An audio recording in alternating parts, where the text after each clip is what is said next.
Pagi ini, ku gendong Farhan sambil memberi makan ikan di kolam belakang rumah.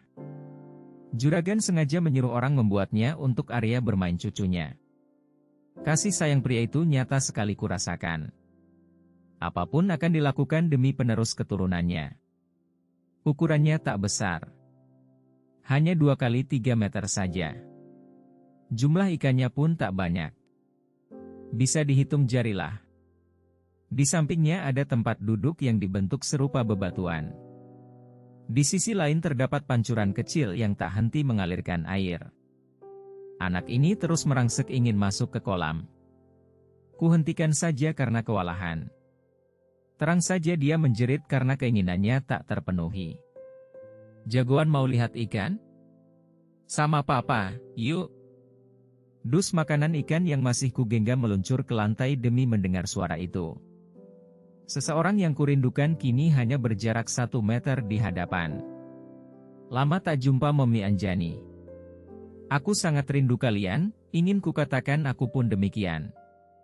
Namun, itu tak pernah terucap sama sekali. Hanya tatap ini yang mewakili apa yang tersimpan di dada. Itu sebentuk kerinduan terdalam. Dalam sekejap, Farhan sudah berpindah tangan. Menit kemudian suara riuh terdengar di area kolam ikan. Kami larut dalam suasana bahagia yang diekspresikan oleh tawa. Mau bulan madu kemana, sayang? Lelaki ini masih sempat bicara begitu di tengah teriakan kecil Farhan. Tapi dia sepertinya tak sedang bercanda. Meski tangannya memegangi putraku, mata itu tak lepas memandang wajah ini. Aduh jantungku, kenapa berisik sekali? Diamlah kalian nanti Kak Rangga dengar. Kupalingkan pandangan agar kegrogian tak kentara di sisinya. Di kamar saja, bagaimana, godanya? Delikan mataku disambut gelak tawa lelaki itu. Wajahku kali ini sepertinya lebih merah dari kepiting rebus. Farhan nanti bisa ketemu papa tiap hari. Keren kan? Kak Rangga mencium pipi Cukdi Farhan berulang-ulang.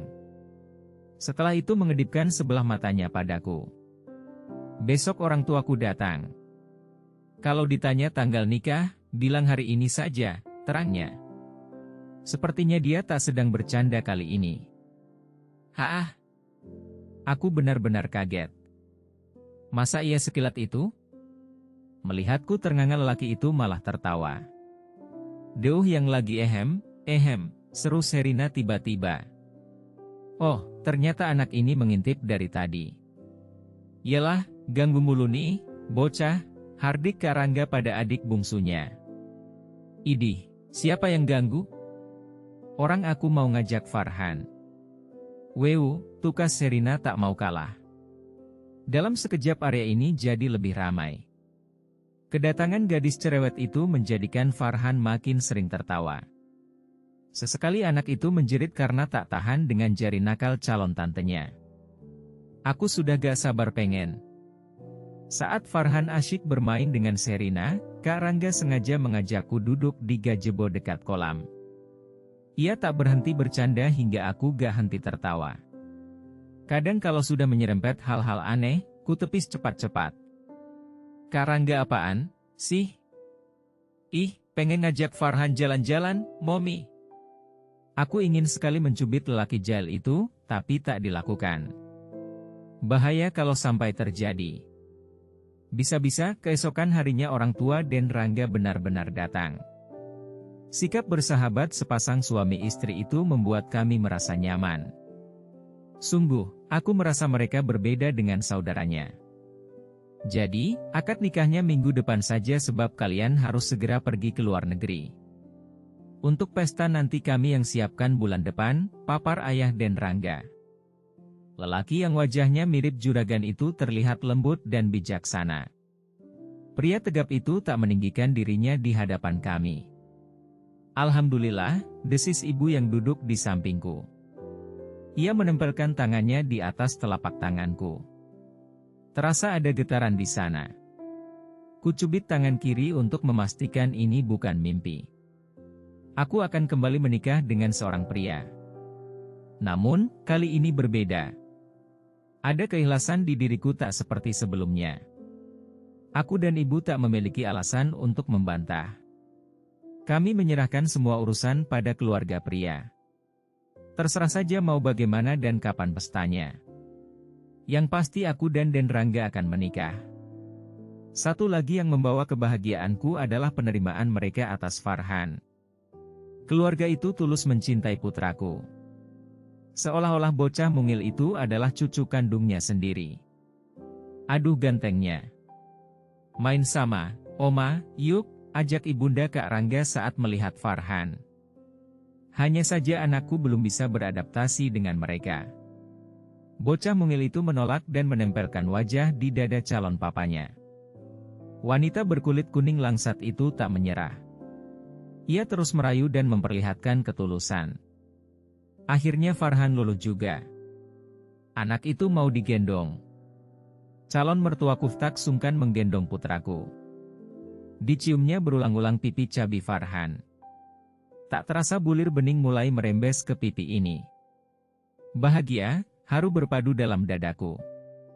Kiranya inilah kebahagiaan yang tertunda itu. Hari ini aku dan Kak Rangga akan menginformasikan rencana pernikahan pada Juragan. Sekaligus memberitahu soal kepindahan ke luar negeri sampai tugas selesai di sana. Tentu saja yang paling terpukul atas berita ini adalah Den Arya. Lelaki itu sempat emosi hingga bersuara tinggi. Untunglah Kak Rangga mampu memberi solusi. Kau bisa berobat di Jepang jadi akan tetap dekat dengan Farhan. Tenanglah, aku takkan mengambil hakmu sebagai ayahnya. Aku hanya akan jadi papa kedua. Lagi pula kita satu keluarga. Kak Arya terdiam. Hanya saja sorot mata itu belum meredup. Sikap dua juragan pun sama murungnya. Ku beranikan diri bicara agar perkara ini tidak menuai masalah besar ke depan. Iya, Kak Arya. Berobatlah ke luar negeri agar harapan kesembuhan lebih besar. Farhan butuh sosok ayah, butuh Anda, tapi Farhan pun butuh sosok lelaki yang setiap hari ada di rumah bersamanya. Maka saya putuskan menikah lagi sebab Anda telah menceraikan saya. Kurasa pernyataan itu dapat tertangkap jelas di sisi mereka. Kiranya semua tak perlu diperpanjang lagi. Aku juga berhak bahagia setelah larut dalam derita yang ditimpakan keluarga ini. Farhan juga butuh lelaki dewasa yang mencurahkan cinta di tiap harinya. Aku tahu Kak Arya tak keberatan pergi ke Jepang. Hanya saja ada yang mengganjal, yaitu istrinya. Kuperhatikan raut wajah wanita itu menampilkan ketidaksukaan akan solusi itu. Mungkin dia benar-benar tak mau bertemu kami lagi. Sepicik itu ternyata hatinya. Padahal, tak seujung kuku pun aku berniat kembali pada kehidupan mereka. Sementara Farhan memang darah daging suaminya. Harusnya tak memukul rata kebencian itu. Sudahlah, memang susah berhadapan dengan manusia yang gelap hatinya. Mau sekeras apapun mengalah dan berbuat baik padanya, tetap saja salah. Selepas pertemuan, Juragan mengajak kami makan bersama. Seperti ingin pamer, Kak Rangga bersikap lebay padaku. Hai, sedikit amat makannya, sayang. Mau disuapin emang? Aduh, ini orang memang senang sekali bercanda. Kadang narsis juga. Aku tak berani mengarahkan pandangan pada orang-orang di sekitar. Malu rasanya. Namun, tetap saja dapat kutangkap perubahan wajah Kak Arya. Kesal sepertinya. Aku seperti kembali pada masa itu. Di mana aku hanya bisa menahan derakan di dada menyaksikan kemesraan dua sejoli itu di meja ini. Sekarang, keadaannya berbalik. Kak Rangga saat ini seperti sedang membalaskan sakitku di waktu itu. Yuk, baca juga. Cinta sang pilot calon mantu Kiai Duda mentereng sentuhan satu malam pengantin belia Bos Killer.